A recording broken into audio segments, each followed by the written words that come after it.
Hello Madridistas, en attendant la finale de samedi, je voudrais que vous preniez un moment pour regarder cette vidéo et écouter certaines déclarations de Carlo Ancelotti et autres joueurs de l'équipe. Cette finale est très importante pour le Real Madrid. Nous devons la gagner. Déjà, je souhaite bonne chance à l'équipe. Carlo Ancelotti, dans son dernier passage sur le micro de la presse, a fait ces déclarations. Cette saison, nous avons perdu Karim Benzema, mais Bellingham est arrivé. Nous avons eu deux attaquants fantastiques, Vinicius et Rodrigo, mais ils jouent largement.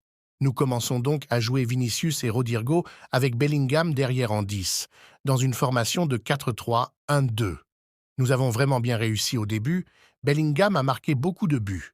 Mais dans un match avec l'Atlético Madrid, ils ont marqué 3 buts parce que le côté droit n'était pas couvert. Nous avons donc changé et mis Bellingham pour aider défensivement à l'intérieur. Nous nous adaptons sans mettre les joueurs mal à l'aise. Vinicius ne veut pas jouer à l'intérieur, donc je ne le forcerai pas à jouer à l'intérieur.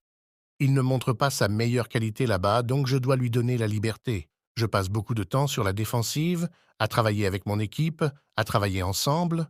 Offensivement, je donne quelques informations, mais pas trop. Que puis-je leur dire? Vinicius a toujours été fantastique en 1 contre 1, mais je l'ai aidé à être plus efficace à l'intérieur du terrain, pas seulement en large. Il est rapide, il est vraiment talentueux, mais il doit battre 2 personnes de grande part pour avoir une chance. Ce mouvement au milieu du terrain, d'une seule touche, il peut marquer un but. Vous voyez, il n'y a pas de style Ancelotti. Il n'y a pas de style pour moi parce que je change. Contre Manchester City, en quart de finale, nous avons joué un bloc bas, une défense solide. Nous avons joué de cette façon cette saison 1 ou 2 fois, pas plus. D'habitude, nous ne jouons pas comme ça, nous sommes plus offensifs, mais j'ai vu cela comme le moyen de rivaliser avec l'adversaire et de gagner ce match. Il fut un temps à la Juventus où Zidane était en retard et nous étions dans le bus en attendant de partir. J'ai dit au chauffeur « Fini, partons !» Mais il avait peur et ne voulait pas bouger, puis Paolo Montero est descendu du bus pour me parler. Je lui ai dit « Allons-y et ensuite nous parlerons ». Mais il a dit « Vous ne comprenez pas. Sans Zizou, nous n'allons nulle part. C'est à ce moment-là que vous pensez « Ok, je dois écouter ça ». Alors nous avons attendu. Le point clé est que j'ai beaucoup de passion, mais je ne suis pas obsédé. Je ne suis pas obsédé par mon travail. Je ne l'ai jamais été, pas par le football. J'ai vraiment aimé ça en tant que joueur et en tant que manager, mais je ne deviens pas fou. Je suis calme. C'est étrange parce qu'avant un match, je suis généralement très nerveux. Les 2 ou 3 heures d'avant, je ne me sens vraiment pas bien. J'ai le cœur rapide et je commence à avoir de mauvaises pensées. Ils vont marquer, qu'allons-nous faire? Et quand je suis seul pendant la préparation, j'essaie de dormir, mais je n'arrive pas à dormir. Puis immédiatement, lorsque l'arbitre siffle, « Calmez-vous.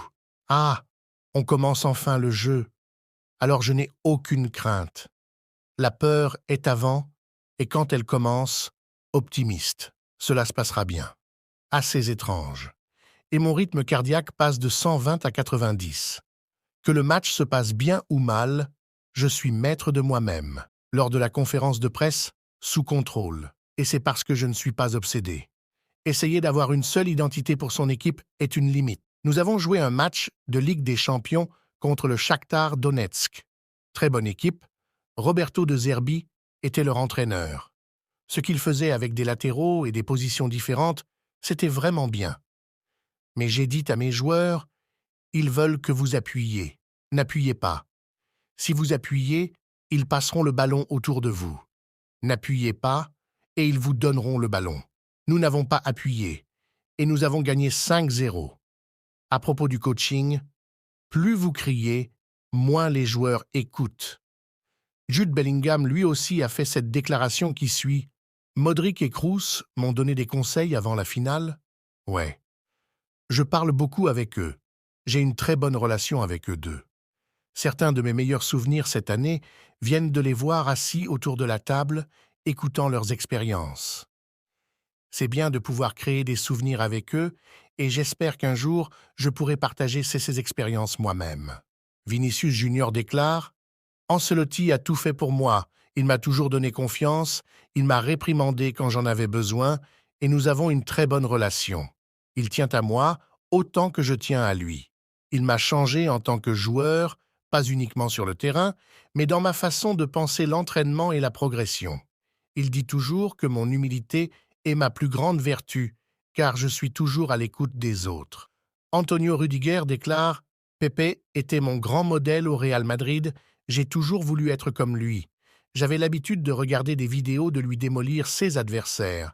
C'est le seul joueur pour qui j'ai attendu 1 heure après un match pour avoir son maillot. » Bien que Kylian Mbappé n'est pas encore joueur du Real Madrid, je trouve intéressant et énigmatique sa déclaration, c'est pourquoi je l'ai intégré dans cette vidéo.